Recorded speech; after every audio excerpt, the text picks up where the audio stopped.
এই ভোগান্তিতে আছি আর কি। এভাবে তো তেল ছাড়া আমরা মোটেও চলাফেরা করতে পারি না, এটা তো আমাদের অনেক সমস্যা। পাবনার ঈশ্বরদীতে জ্বালানি তেলের সরবরাহ বাড়লেও চাপ কমেনি ফিলিং স্টেশনে। পাম্প কর্তৃপক্ষের অভিযোগ, মোটরসাইকেল চালকরা তেল কিনে বাড়িতে মজুত করছেন।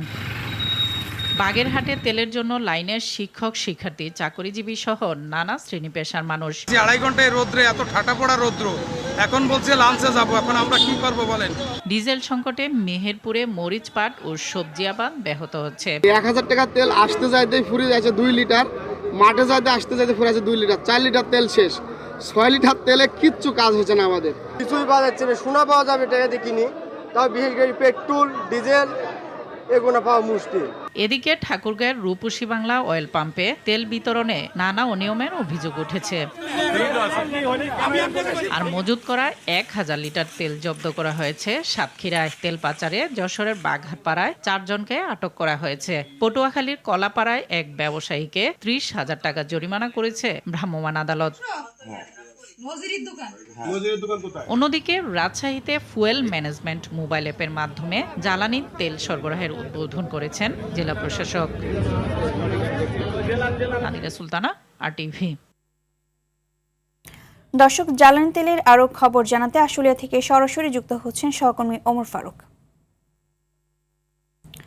ফারুক, শিল্পাঞ্চল আশুলিয়ার জ্বালানি তেলের সংকট রয়েছে কিনা এবং ফিলিং স্টেশন মালিকরা সংকট নিয়ে কি বলছে জানাবেন।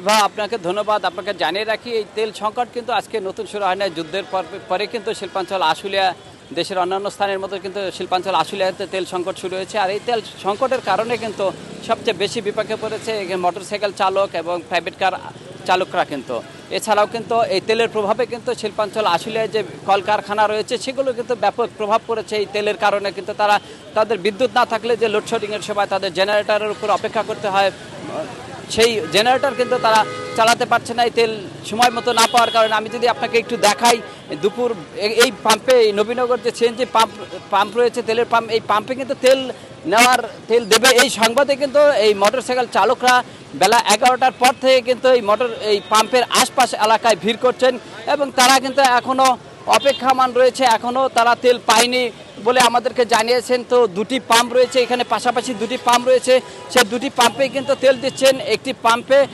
প্রাইভেট কারে তেল দিচ্ছেন এবং ড্রপ যেটা বলা হয় ড্রপে তেল দিচ্ছেন। এছাড়া এই পাম্পটিকে কিন্তু মোটরসাইকেলে তারা তেল দিচ্ছেন এবং এই মোটরসাইকেল চালকরা সেই 12টার আগ থেকে তারা কিন্তু এই সিরিয়ালে দাঁড়িয়ে রয়েছেন এবং তারা সেই কাঙ্ক্ষিত তেল এখনও পাননি। তারা কিন্তু এই পাম্পের মালিকদের সাথে আমরা কথা বলেছি, তারা কিন্তু তাদের প্রতিদিন 2 গাড়ির তেলের চাহিদা থাকলেও তারা পাচ্ছেন মাত্র সপ্তাহে 2 গাড়ি। এই নিয়ে কিন্তু তারা গ্রাহকের যে চাহিদা রয়েছে সেই চাহিদা কিন্তু তারা মেটাতে পারছেন না বলে আমাদেরকে জানিয়েছেন। তো এখানে কিন্তু থানা পুলিশ কিন্তু তাদের শৃঙ্খলা রক্ষায় কিন্তু কাজ করছেন এবং পাম্প মালিকরা চেষ্টা করছেন তারা নিয়ম শৃঙ্খলাভাবে যারা তেল নিতে পারে। তো শিল্পাঞ্চল আসলে কিন্তু এই ছিল আমার কাছে সর্বশেষ। ইভা, ধন্যবাদ আপনাকে।